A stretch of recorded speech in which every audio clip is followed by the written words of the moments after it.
Welcome back to Open. President Donald Trump, in his first address to the United Nations, threatened to totally destroy North Korea and restated that he would always put America first. Joining us to discuss this latest political issue and others, welcome political commentator Lee Bynes. Nice to see you again, sir. Good to be back. Good to be back. Well, you mentioned before we went on the air that it was scary. You don't like hearing anybody talk about literally destroying anybody's country, as abhorrent as many of us might think North Korea is. What do you make of what the president said at the UN yesterday? Well, I would say that I, myself, and a lot of other people around the world were quite shocked and amazed at what they heard, because it's the type of language that you would hear in one of his tweets, as opposed to something that you would expect him to say on the world's grandest stage of all. And what the situation seems to be boiling down to, based on military analysts and commentators that have been preaching for years, if not decades, is that there really is no military solution to the North Korea issue. This is one that's got to be held, that has to be dealt with diplomatically and tactfully. That's not coming out of the White House right now simply because of who the president is. And secondly, our diplomatic force, our diplomatic presence has been reduced significantly since Trump became president of the United States, because he hasn't given the State Department the resources that they need to reach out in these most difficult times. And so the fact that we pretty much have Rex Tillerson, the State Department chief, MIA in a lot of instances, and a lot of the diplomatic work on this issue has been handed over to Nikki Haley, and she's a warmongering issue. I hate to say that, but she's a very, very hawkish on North Korea, on Iran, and beyond, that there's not much of diplomacy being addressed here. Aside from the specifics of suggesting or outright saying that you're going to literally destroy a country of 25 million people, the implications of the relationship between the United States and China, because it is likely if we were to do something violent and significant to North Korea, the Chinese would not be happy, and then all of a sudden you may have not only engaged North Korea, but you may have engaged, frankly, the potential for a world war. Well, you know what? Russian President Vladimir Putin brought that up specifically, that this is not anything that will just remain on the Korean Peninsula. Secondly, the fact that you brought up China in this issue, the Wang Yi, the Chinese foreign minister, actually stated about 3, possibly 4 weeks ago, that the Chinese position is that they would be on the side of whoever was struck first. And if you listen to the language— Whoever was struck first. In other words, if the North Koreans continue with their bellicose language and the test firing of their missiles and testing the nuclear detonations underground, as long as they don't actually strike first, the Chinese seem to be okay with that. However, the United States is putting this out on the table, that there is a preemptive strike possibility, and that could be extremely dangerous. What is the line in the sand? I mean, firing dangerous missiles over Japan would certainly be seen to be inflammatory, but is that a line in the sand for them to be attacked, or do you literally wait for North Korea to do what it is, something specific, like literally drop a bomb somewhere or do something like that before the United States well, that's why takes action?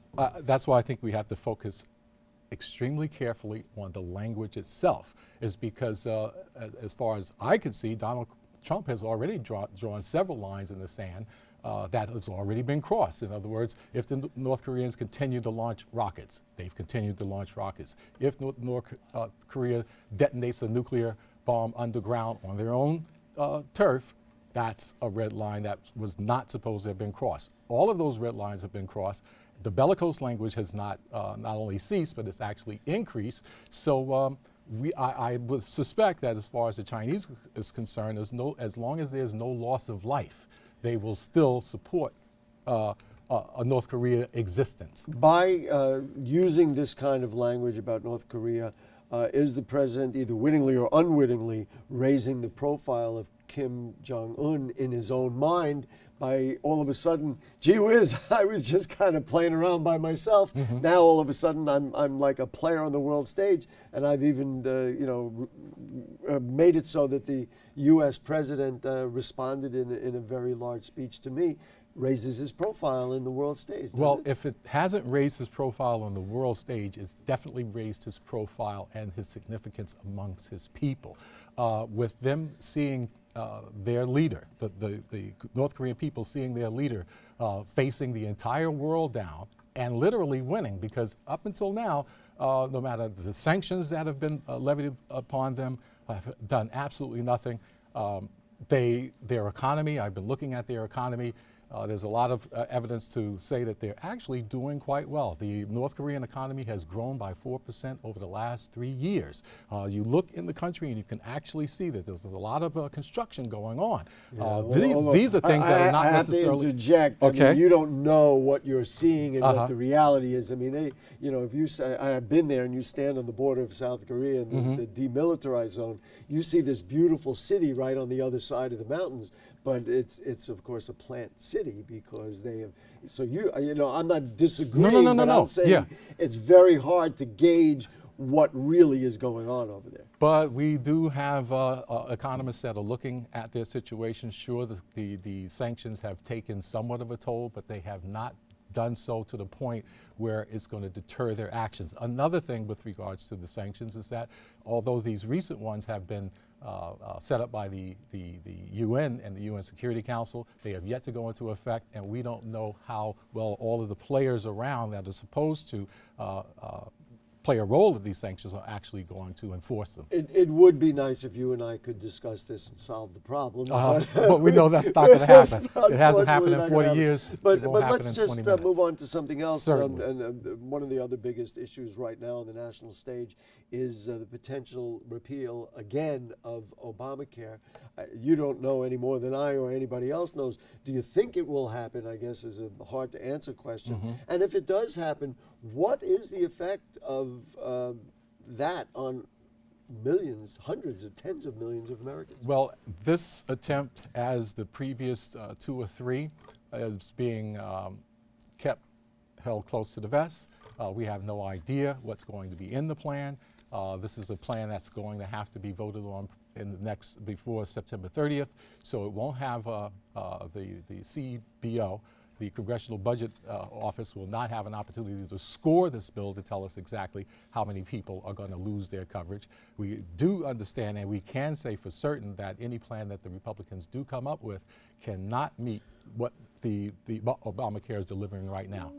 What do you think their real agenda is? I mean, it's clear the president has a thing about President Obama, and not only wants to oppose some of his policies, but wants to wipe his name off. But for the Republicans in general, what is their agenda here? I mean, there are issues with Obamacare. We know that our deductibles are too high. The rates being set by the providers are, of course, way too high. You just have to examine your own medical bills to know that. But those things can be roped in. What is the value of repealing it before you have a replacement plan? Well, you know what? From their perspective. I wonder, and one can only wonder, that if this last-ditch effort, this rush to get something passed, anything passed, might be to combat what's happening on the Democratic side. Bernie Sanders is gaining a lot of traction with the single-payer idea, the universal care for everyone. Senator Graham was on CNN yesterday talking about we've got to do something to stop the advancement of socialism. And so if you have any idea of how healthcare is being delivered in other countries around the world, this is something that... So you think there is a political philosophy at the bottom of this? Absolutely. They have to get something passed to combat Bernie. And Bernie is bringing on a lot of Democrats who fought tooth and nail to keep universal health care And I can add that in New York State, there is a bill that passed the Assembly, and it was a vote short in the Senate for single-payer health care in New York State. It came perilously, I use the word perilously from a Republican point of view, Yes. perilously close to being passed. And so that's probably the kind of philosophical and actual action that they want to oppose. Lee, we are out of time, Oh, and my goodness. unfortunately, we didn't solve the world's problems, although we gave it a shot. There you go. Always great to have Lee Bynes with us. Always on good to be here. Open. And what we will do is take a quick break, and we'll be back with more of the show right after this.